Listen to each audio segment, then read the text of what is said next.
រដ្ឋមន្ត្រីក្រសួងធម្មការថ្វាយបង្គំសម្ដេចសម្ដាជាមួយនឹងព្រះសង្ឃទូទាំងខេត្តត្បូងឃ្មុំអាដាមចៅបរិនរដ្ឋមន្ត្រីក្រសួងធម្មការនិងសាសនាបានអញ្ជើញជាថាបតីភាពដល់ពុះក្នុងពិធីសម្ដេចសម្ដាជាមួយព្រះសង្ឃមន្ត្រីសង្ឃក្រុងស្រុកព្រះចៅអធិការវត្តទូទាំងខេត្តត្បូងឃ្មុំដោយមានការនិមន្តអញ្ជើញពីសំណាក់ព្រះមេគុណទាំងពីរគណៈមន្ត្រីសង្ឃតាមឋានានុក្រមព្រះចៅអធិការវត្តនិងអាជ្ញាធរខេត្តនិងមន្ត្រីរាជការសរុបប្រមាណ200អង្គនាក់អាដាមចៅបរិនបានផ្ដាំផ្ញើសាកសួរសុខទុក្ខពីសម្ដេចតេជោហ៊ុនសែនសម្ដេចគតិព្រឹទ្ធបណ្ឌិតសម្ដេចបវរធិបតីនិងលោកជំទាវតែងតែយកចិត្តទុកដាក់ពីសួរសុខទុក្ខពីសម្ដេចបងប្អូនប្រជាពលរដ្ឋពិសេសផុតពីព្រះសង្ឃគ្រប់អង្គទូទាំងប្រទេសគ្រប់ពេលវេលាអាដាមបានគូបញ្ជាក់ថាសារៈសំខាន់នៃការអនុវត្តទូនីតិនិងភារកិច្ចរបស់មន្ត្រីសង្ឃតាមឋានានុក្រមចាប់ពីព្រះមេគុណដែលមានទូនីតិដឹកនាំគ្រប់គ្រងព្រះអនុគុណគ្រប់ស្រុកក្រុងព្រះអនុគុណដែលគ្រប់គ្រងលើចៅអធិការរហូតដល់មន្ត្រីសង្ឃទាំងសហការីគ្រប់គ្រងគ្រប់ជាន់ថ្នាក់គ្រប់ព្រះវិន័យធម៌ជាដើមត្រូវបំពេញករណីយកិច្ចរៀងៗខ្លួនប្រកបដោយការទទួលខុសត្រូវខ្ពស់ជាពិសេសដឹកនាំអង្គប្រជុំតាមការកំណត់ធ្វើបញ្ជីស្ថិតិវត្តអារាមភិក្ខុសាមណេរត្រួតពិនិត្យការសិក្សាធម៌វិន័យនិងទប់ស្កាត់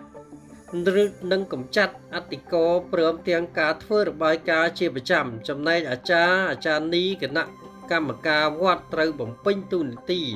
ដ៏សំខាន់ក្នុងការជួយសម្របសម្រួលកិច្ចការវត្តអារាមដោយតម្លាភាពនិងសាមគ្គីធម៌រវាងសង្ឃនិងគ្រហស្ថឆ្លៀតក្នុងឱកាសបុណ្យចូលកាន់ព្រះវស្សានេះអាដាមរដ្ឋមន្ត្រីក៏បានប្រគេននិងជូននៅសាសផ្ដាំផ្ញើពីមន្ត្រីសង្ឃគ្រប់ឋានានុក្រមព្រះចៅអធិការវត្តឲ្យប្រកាន់ភ្ជាប់នៅសិលធម៌ល្អដើម្បីរក្សាភាពថ្លៃថ្នូរនិងជំនឿជ្រះថ្លាក្នុងពុទ្ធសាសនាឲ្យពុទ្ធបរិស័ទបានជឿចំពោះព្រះពុទ្ធសាសនាជាមួយគ្នានេះអាដាមរដ្ឋមន្ត្រីបានអំពាវនាវឲ្យព្រះមន្ត្រីសង្ឃអាចារ្យនីគណៈកម្មការអាចារ្យវត្តឲ្យអនុវត្តឲ្យបានសកម្មនិងមានប្រសិទ្ធភាពនៅអភិក្រមស3របស់ក្រសួងធម្មការនិងសាសនាដើម្បីរួបរวมគ្នាកសាងវត្តអារាមឲ្យក្លាយទៅជាមជ្ឈមណ្ឌលអប់រំសិលធម៌វប្បធម៌និងការអភិវឌ្ឍសហគមន៍ដ៏មាន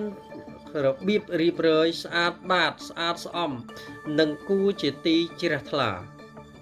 មុននឹងបញ្ចប់អាដាមបានវិយតម្លៃខ្ពស់ចំពោះការខិតខំប្រឹងប្រែងរបស់ព្រះមេគុណមន្ត្រីសង្ឃអាចារ្យនីគណៈកម្មការអាចារ្យវត្តទូទាំងខេត្តត្បូងឃ្មុំដែលបានរួមចំណែកយ៉ាងសកម្មក្នុងការថែរក្សាព្រះពុទ្ធសាសនានិងការអភិវឌ្ឍសង្គមជាតិកន្លងមកព្រមទាំងប្រគេននិងជូនព្រះជ័យសិរីសួស្តីដល់អង្គពិធីទាំងមូលសូមប្រកបដោយពុទ្ធពរទាំង4ប្រការគឺអាយុវណ្ណៈសុភៈពលៈ